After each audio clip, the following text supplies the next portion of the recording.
armas, batallas y hombres que cambiaron el curso de la historia. Esto y mucho más en Velum Artis Historia Militar.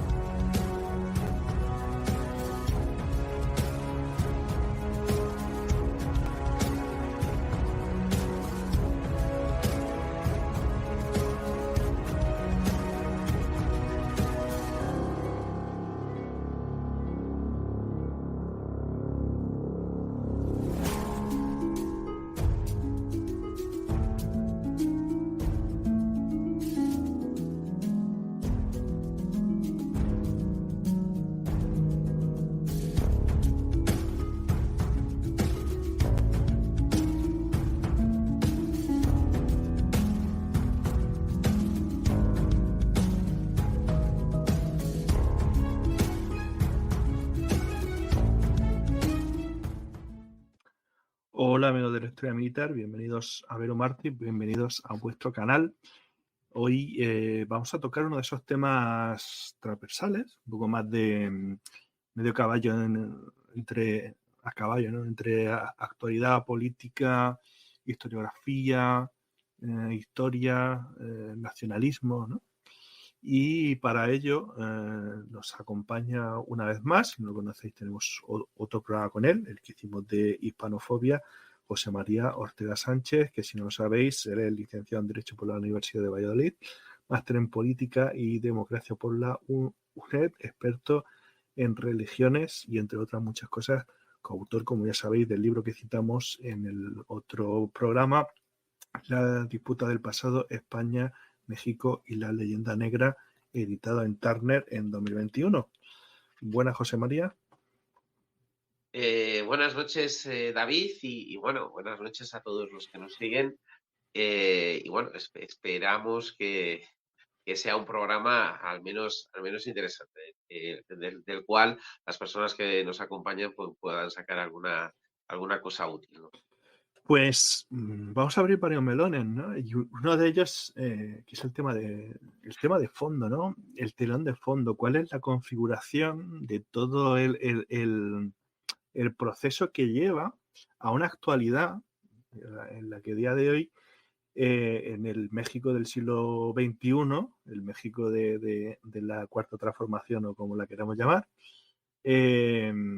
vive esta especie de revival de un neoindigenismo extraño con unas connotaciones políticas bastante claras y con una finalidad bastante curiosa, pero que bueno, se enmarca dentro de un proyecto político y también cultural, social, que a lo mejor nuestros oyentes no conocen, pero que de hecho está muy en boga, ¿no? Y bueno, la gran pregunta sería, ¿de qué se trata esto, ¿no? Y cómo se va configurando todo ese ideario que llega hasta nosotros y de qué manera, ¿no? Pues bueno, antes de nada, pedir disculpas a los que están siguiendo el programa porque, bueno, estoy un poquito acatarrado, como sabes, y no voy a estar al 100%, con lo cual probablemente, pues bueno, haya veces donde no lo haga todo lo bien que se merecen las personas que, bueno, tienen la paciencia de estar con nosotros. Dicho esto, bueno, el título el título que has puesto, Aztecomanía, eh, bueno, está perfecto, ¿no?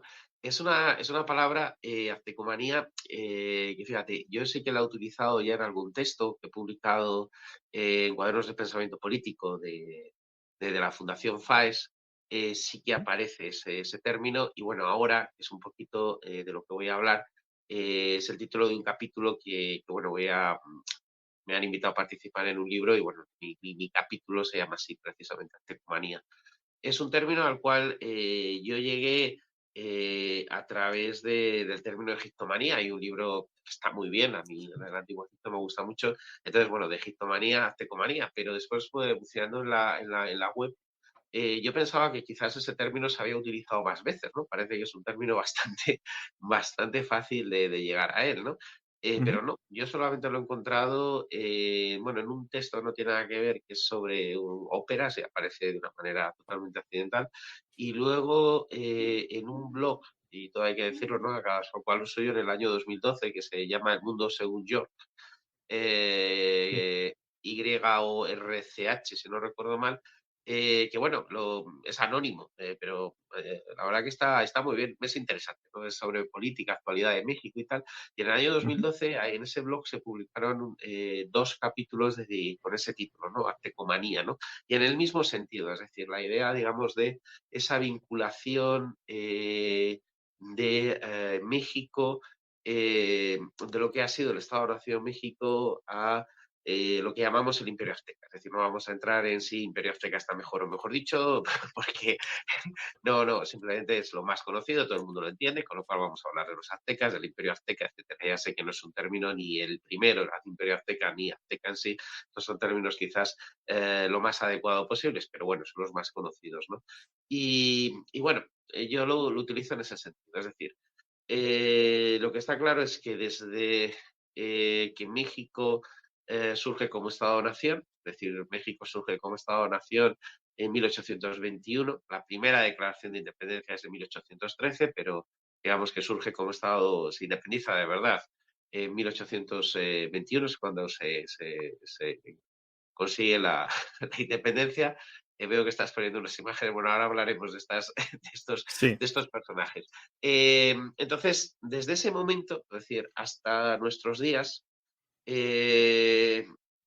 yo creo que se puede, ¿no? Se puede dividir la historia de México en cómo se ha relacionado en cada momento histórico con ese imperio azteca, pero no con el imperio azteca real, ¿no? A nadie le importa, pues sinceramente. Digo, no que a nadie no le importe, es decir, a mí me resulta muy interesante y a gente que le gusta la historia. No, digo que las personas que lo utilizan, es decir, lo han venido utilizando, les importa muy poco la historia. Es decir, aquí de lo que estamos hablando es de utilización política de algo, es decir, no de algo histórico, pero no de historia. Estamos hablando de otra cosa, ¿de acuerdo? Entonces, bueno, como bien has avanzado, México desde 2018... con la victoria de López Obrador, su proyecto político se llama la Cuarta Transformación. Él entiende que México ya ha vivido 3 transformaciones, sería la independencia, sería la reforma, es decir, en el siglo XIX, y después, posteriormente, la última, la Revolución Mexicana, y él lo que quiere hacer es... ¿Te está gustando este episodio?